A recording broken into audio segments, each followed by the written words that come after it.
Hello, welcome back to my channel 7 Speed Manipur. Ngasi another video amaga loina namuk mayang famda purga laksarib si koi Hyundai gi i20 koi Magna haiba variant duni ko ado adom na kari gumba car gi matang da hena haibidi car gi matang da khangning lagadi haiba channel se subscribe toksun ba social toksun biramo hai car ga mari lena ba content ngatang haibidi gari ga mari lena ba haibtare ko content myam ma purga laksab channel ni ko ado so subscribe like and share toksun bio siga mari lena ba dum notification laknaba khoi bell icon su press tawbiu ko aduga khoi gari si khoi na consider taw matamda khoi gi site gi ju kitang khoi gi channel se sangbiraga gari si fai natraga fatte adagi magi feature na karge yawe adagi magi details myam do isana ju kitang nainabi ba ma sange ko aduna maram wara kanda hai channel si subscribe toksun biro aduga gari gi matang ne hana adum da knowledge laina bai damakta adudi haiba Magna haiba i20 sigi gari si kamai tawbuno ati mangon feature karge yaure ado price na kya lebino ai details to sida video sida loina share tawjarage adudi how is go myam yahanan video si hodringe da magi price to han eta haijarage price second one gari se khoi gi si laini si dum fix oine habdi leiti go matam gi matung ina gari gi price dum senje se dum lei go ma se showroom da khoi gi 7,75,000 around smaina lei aduga goes up to magi RTO kai gi magi on road lakpa kanda khoi gi 8,96,000 smaina around smaina lakani go adum matam ina senje sun la ni go aduga haiba variant Magna ni go i20 gi variant je khoi makal mai ma thong lei go Ira, Magna, the Sport, the asta option and spinal leg. Other season Magna, aduga color option is see the black when you although see black natego. See steady night and ama color live the go. Radum black, Kadum Sapman and Urani. ID Kaitare. Naxalagan Kangbi one ego. The ying with the didum Kangam the Dong Togo. Black when Adam Uri habitat. Okay, adudi magi an bada magi gari sigi engine option ko masi engine option ani lay amana 1 liter turbo n-line series aduma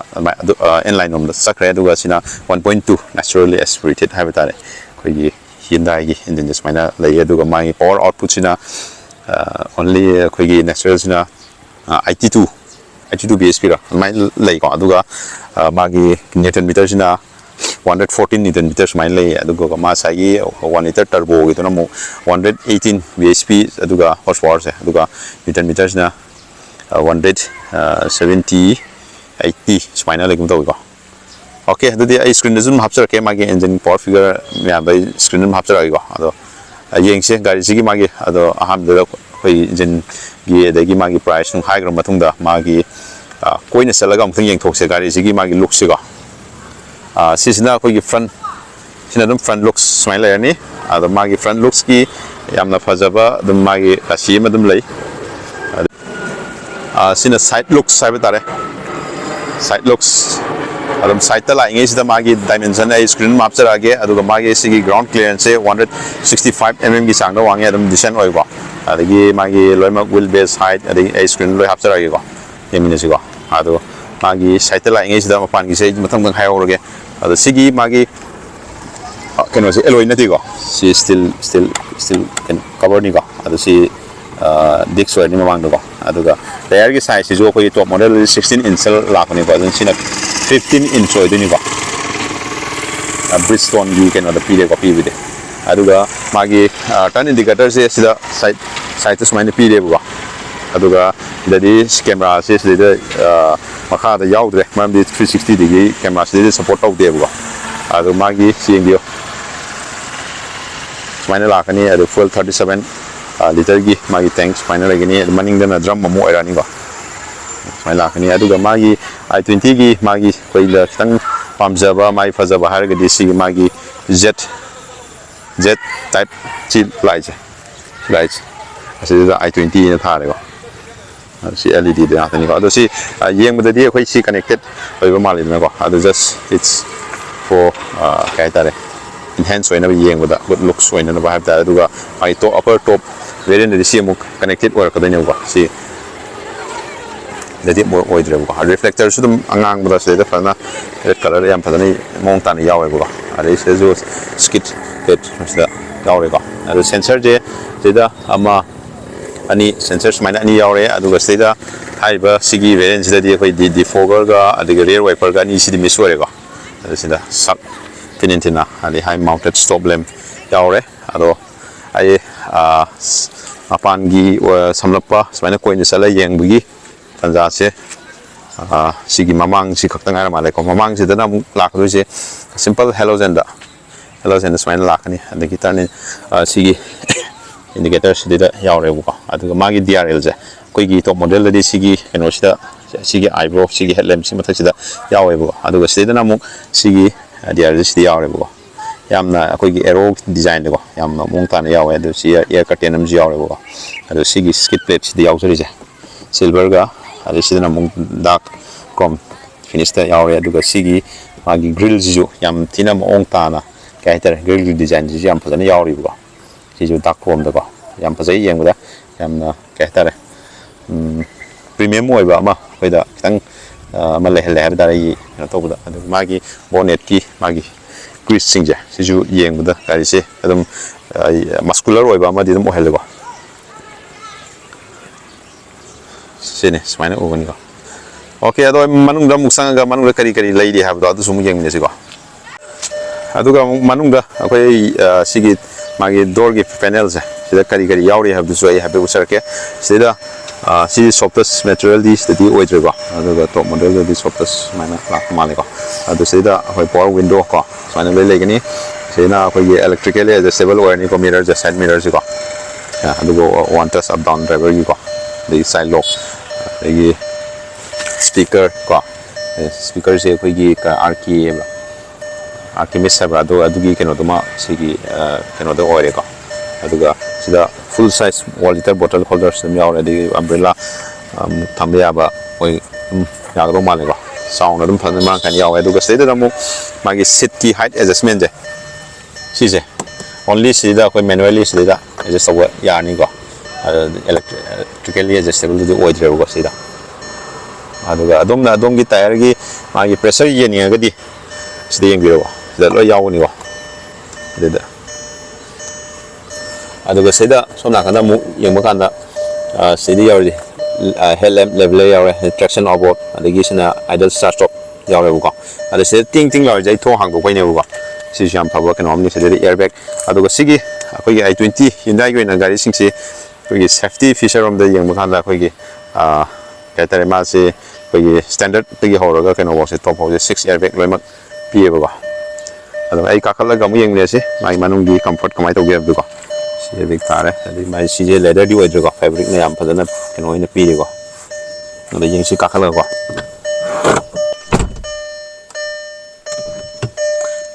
ꯑꯩꯅ ꯍꯧꯖꯤꯛ ꯊꯣꯡ ꯂꯣꯟꯁꯤꯟꯕꯗꯣ ꯁꯥꯏꯠꯁꯦ ꯑꯩ ꯊꯣꯡ ꯂꯣꯟꯁꯤꯜꯂꯦꯕꯀꯣ ꯁꯤ ꯊꯣꯡꯁꯦ ꯌꯧꯗ꯭ꯔꯦꯕꯀꯣ ꯑꯗꯨꯒꯤꯅꯦ ꯃꯥꯅ ꯁꯤꯗꯩꯗ ꯇꯤꯡ ꯇꯤꯡ ꯈꯣꯡꯉꯤꯁꯦ ꯊꯣꯡꯒꯤꯁꯤ ꯍꯥꯡꯗꯣꯛꯑꯦ ꯍꯥꯏꯅꯦꯕꯀꯣ ꯁꯤꯁꯨ ꯌꯥꯝ ꯑꯃꯔꯣꯝꯗ ꯁꯦꯐꯇꯤꯗꯃꯛꯇ ꯌꯥꯝ ꯐꯕ ꯀꯩꯅꯣ ꯑꯃꯅꯤꯀꯣ ꯏꯟꯗꯤꯀꯦꯁꯟ ꯑꯃꯅꯤ ꯍꯥꯏꯅꯤꯡꯉꯤꯀꯣ ꯁꯨꯃꯥꯏꯅ ꯇꯧꯔꯀꯥꯟꯗꯗꯤ ꯈꯣꯡꯕ ꯂꯦꯞꯈ꯭ꯔꯦꯕꯇꯣ ꯁꯤꯅꯤ ꯌꯥꯝ ꯐꯕ ꯐꯤꯆꯔ ꯑꯃ ꯍꯥꯏꯔꯒꯗꯤ ꯑꯗꯨꯒ ꯁꯣꯝꯗ ꯑꯃꯨꯛ ꯁ꯭ꯇꯤꯌꯔꯤꯡꯁꯤꯗ ꯂꯩꯔꯤꯕ ꯀꯩꯅꯣꯁꯦ ꯁ꯭ꯇꯤꯌꯔꯤꯡ ꯃꯥꯎꯟꯇꯦꯠ ꯀꯟꯇ꯭ꯔꯣꯜꯁꯤꯡꯁꯤꯒꯤ ꯃꯇꯥꯡꯗꯁꯨ ꯑꯗꯨꯝ ꯍꯥꯏꯖꯔꯛꯀꯦ ꯁꯤꯗ ꯗꯤ ꯀꯠ ꯁꯦꯞ ꯑꯣꯏꯔꯦꯀꯣ ꯁꯤꯗ ꯑꯁꯤꯁꯨ ꯌꯥꯝ ꯐꯖꯩ ꯕꯇꯔꯐ꯭ꯂꯥꯏꯒꯤ ꯇꯥꯏꯞꯇ ꯁꯤꯒꯤ ꯀ꯭ꯔꯣꯝꯗ ꯁꯨꯃꯥꯏꯅ ꯁ꯭ꯄꯣꯛꯁꯦ ꯁꯨꯃꯥꯏꯅ ꯄꯤꯔꯦ ꯌꯥꯝ ꯐꯖꯕ ꯀꯩꯅꯣꯅꯦ ꯑꯗꯩ ꯁꯤꯗꯩꯗꯁꯨ ꯌꯥꯎꯔꯤꯁꯦ ꯃꯣꯠ ꯀꯣ ꯑꯗꯒꯤ ꯁꯤꯗ ꯚꯣꯏꯁ ꯀꯃꯥꯟ ꯇꯧꯕꯒꯤ ꯐꯣꯟ ꯂꯥꯛꯄ ꯑꯗꯩ ꯚꯣꯂꯨꯝ ꯑꯞ ꯗꯥꯎꯟ ꯃꯦꯗꯤꯌꯥꯒꯤ ꯚꯣꯂꯨꯝ ꯀꯣ ꯑꯗꯒꯤ ꯑꯩ ꯁꯨꯝ ꯀꯩꯅꯣ ꯇꯧꯖꯔꯛꯀꯦ ꯌꯦꯡꯃꯤꯟꯅꯁꯤꯀꯣ ꯉꯥꯏꯍꯥꯛꯇꯪ ꯑꯗꯨꯒ ꯁꯣꯝꯗꯅ ꯑꯃꯨꯛ ꯁꯤꯒꯤ ꯑꯩꯈꯣꯏꯒꯤ ꯀꯩꯅꯣꯁꯦ ꯁꯤꯒꯤ ꯑꯩꯈꯣꯏꯒꯤ ꯇꯣꯒꯜꯁꯦ ꯁꯤꯗ ꯄꯤꯔꯦꯕꯀꯣ ꯑꯗꯣ ꯁꯤꯒꯤ MID ꯁꯤꯁꯨ ꯑꯩꯈꯣꯏꯒꯤ ꯗꯤꯖꯤꯇꯦꯜ ꯑꯣꯏꯅ ꯄꯨꯔꯥ ꯐꯨꯜ ꯀꯂꯔꯐꯨꯜ ꯑꯣꯏꯅ ꯄꯤꯔꯦ ꯌꯦꯡꯃꯤꯟꯅꯁꯤꯀꯣ ꯁꯤꯁꯨ ꯍꯥꯏꯐꯦꯠꯇꯪ ꯌꯦꯡꯕꯤꯌꯨ ꯁꯨꯃꯥꯏꯅ ꯂꯩꯒꯅꯤꯀꯣ ꯑꯗ ꯁꯤꯗ ꯄꯤꯔꯤꯁꯦ ꯏꯟꯐꯣꯔꯃꯦꯁꯟ ꯃꯌꯥꯝ ꯄꯤꯈ꯭ꯔꯦꯀꯣ ꯁꯣꯝꯗꯅ ꯑꯩꯈꯣꯏ ꯁ꯭ꯄꯤꯗꯣꯃꯤꯇꯔ ꯂꯩꯔꯦ ꯁꯣꯝꯗꯅ ꯑꯃꯨꯛ RPM ꯃꯤꯇꯔ ꯂꯩꯔꯦꯀꯣ ꯑꯗ ꯁꯤꯗ ꯑꯦꯀꯨꯃꯨꯂꯦꯠ ꯏꯟꯐꯣ ꯑꯅ ꯊꯥꯏꯁꯦ ꯁꯤꯗ ꯏꯟꯐꯣꯔꯃꯦꯁꯟ ꯂꯣꯏ ꯄꯤꯔꯦ ꯁꯤꯗ 51 ꯀꯤꯂꯣꯃꯤꯇꯔ ꯍꯥꯏꯗꯤ ꯑꯩꯒꯤ ꯗꯤꯁꯇꯦꯟꯁ ꯇꯨ MTꯁꯨ ꯄꯤꯔꯦꯀꯣ ꯑꯗꯒꯤ ꯁꯤꯠ ꯕꯦꯜ ꯔꯤꯃꯥꯏꯟꯗꯔ ꯌꯥꯎꯔꯦ ꯑꯗꯒꯤ ꯃꯥꯒꯤ ꯃꯥꯏꯂꯦꯖ ꯀꯣ ꯑꯩꯈꯣꯏꯒꯤ ꯁꯤꯗꯗꯤ ꯄꯤꯔꯦ ꯑꯗꯩ ꯇꯥꯏꯃꯤꯡ ꯄꯤꯔꯦ ꯑꯗꯩ ꯇꯣꯒꯜꯁꯤꯗ ꯁꯨꯝ ꯅꯝꯃꯒ ꯌꯦꯡꯁꯤ ꯑꯗꯩ ꯁꯤꯗ ꯐꯨꯏꯜ ꯏꯀꯣꯅꯣꯃꯤ ꯑꯦꯚꯔꯦꯖ 16.6 ꯀꯤꯂꯣꯃꯤꯇꯔ ꯁꯨꯃꯥꯏꯅ ꯄꯤꯌꯦꯕꯀꯣ ꯁꯤꯗ ꯃꯣꯏꯅ ꯊꯧꯔꯤꯕ ꯆꯥꯡꯗꯨꯒꯤ ꯃꯇꯨꯡ ꯏꯟꯅ ꯑꯦꯚꯔꯦꯖꯁꯦ ꯑꯗꯒꯤ ꯑꯣꯇꯣ ꯁ꯭ꯇꯣꯞ ꯑꯗꯩ ꯗ꯭राꯏꯚ ꯏꯟꯐꯣ ꯀꯣ kilometer kiam thore khole adugi mayam asu piribugo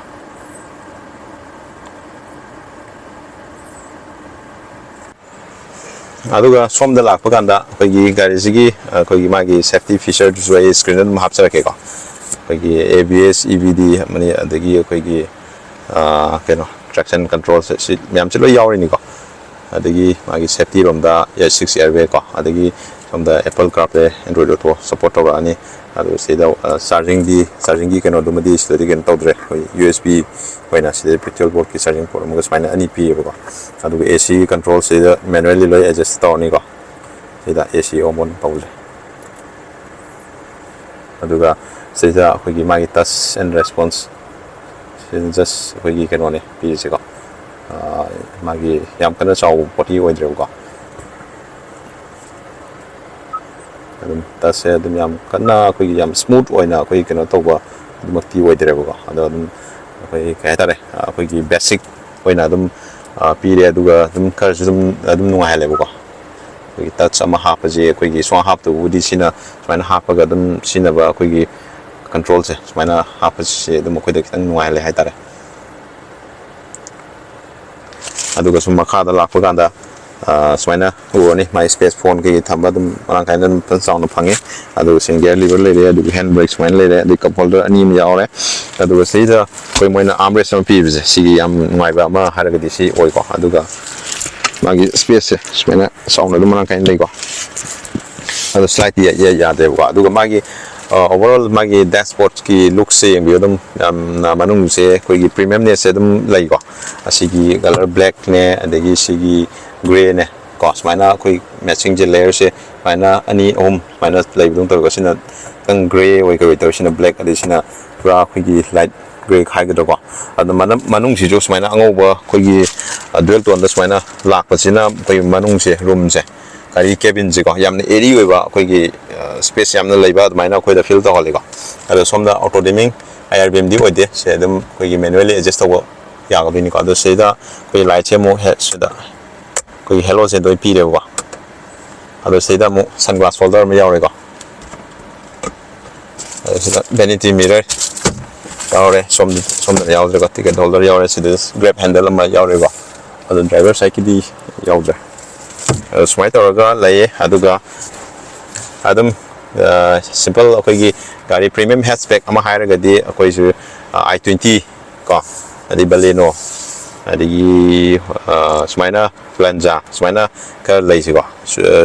smaina koi kar pangani adagi tata da hana ultros ko, smaina ka lay ado, mayam na adum high bus channel se lak pirakan adum gi car koi gi leram dai da habitare, feature ke ge ko mai tori, kitang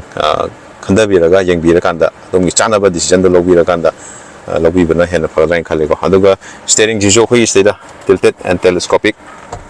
sin tilted ore, aduga telescopic ti mo oidre ko. Ado zik ai mamang dai chapchana set se ai ge height ki mutungin adjust tor mage ai 5.89 cos minus lai ado is minus sik ai chapcha bi da tham mage ado maning da mukar yeng si ko se maning da mukar yeng si sini maning ina smile lai ni ko motor roller lai de ado si manang ge sigi color combination dual tone da smile lai de ado I kakala ge ado I pot sei khatang di yaw lai ko moro de kapat yang yes sit ki adum thai support adum yam na kano to usuna te yam na kano to adi marak hai batare adum disen oi ko adu yong ni room si kayam marang kaina lai ni 6 feet ama phamba da baw yam freely yam kano to no phamba ya ni ko adu ga so rear AC vent pi de adu mobile holder le charging port ama ga pi de ko ida sisu yam na kana ba ama oine na kanje ko adu se maning de gi smaina u ni ko magi dashboard sa aduga magi koi gi mi seda mi ahum adum phamba adum yani ko magi adum keno se adum hum phamba da ka yam kana sin do mande gari sin space adum phana white phana oi ko aduga seda mayai da su ham oi ba masam di lei adu sine yam kana keno di oi do mande hadi moment do ko yam na chin bu do adu makti koi do mande yam wang bo oi de bu ko aduga seda di armrest nung kaim yaudre aduga sigi headrest se akoi adjustable di oidre ko grab handle pirebugo aduga heda 3-point seat belt pirebugo siam safety de yam kanaba ma oidoni ko mi humgi pibi ba jam phare aduga hanadi ani khadani pem ji ahum pisalai ni ko safety je sum wang khalak pai batare adune smaina manungi koi maningi comfort yamna nungai aduga seat ki recline je ma su yam nungai habidi maramdi khoi da long trip chat pa kanda khoi da nungai tab do adu oro yam relax position da or ni ko aduga agi head rest yeng biro marang kaina dum phadana phange ko sina dum khoi gari se maning da tong basing gi yam nungai ba ma cabin je yamna koino tawa haidi yam free yam area ba ma di dum halani ko adu sima pan gi outdoor yeng bu smaina view smai ui ado maningi amu yang siko aduga maningi magi boot space na kem kumai leiba adu su yang siko yang biro smaina ugani maningi boot space su dum yamna deepness yamna luba oide adum chapchabi ni leiseri se sida su dum sidana koi 14 inch 185 by 70 14 inch pi de ko aduga sida hook yawe ko What's yan ba ke som bot ani side ani mak lo yaw re ko smai le ni aduga sit se khoi gi jana mo khoi 60-40 adugi keno duma di facility duma di yaw dre ko ado si pura ani je fall to ge har ko sudum pasni yai ko ado si but ki mic capacity se screen dum thol ge ko ado ne smai na le ni adu se da kut pa ga se da sing da mo yaw ko the i20 na thare the magi variant usually thare ko na finally the look wise ko gi amna premium oi ba hatchback ama dum consider to ge har ga di sisu dum consider to bo ya bra ne khali ko kana gumba sinau singna ko gi gari se consider to rom dai da haipetang ko gi ne bi bam changi ko id sida magi value for money oi bra oi da bra dai mai sida pi di ba price point jiga the your feature jiga sana da myam nim yeng bira dum khangani ko otherwise price doi mamang da haija grabani ado hai ba gari si kana ko jikan kai tare employee non employee the business to myam lai ko si sing chu khoi gi sidai da som gi site gi have tare hindai site gi loan gi khudong sa su dum pijari have tare ado loan gi khudong sa se lobi na bai damakta ai myam gi damakta contact number am khak ai hapsan jaramge ado ai description doi na hapsarage aduga adaga call toroga tanabiraga adongi chanaba value for money oi do variant do dum khanbiba yagani ko adonga sigidi video se swai sum losinjarage myam mathangi anoba karamba video por oge haibdugi matang da so dum comment dum haibiro adi matung ina video myam gi damakta pamadi matung ai semangam na mohana jarke adonga sigidi swai sum losinjarage ado gai thong tamda chitbel solution phabiu gai masa thorogna helmet solution opiu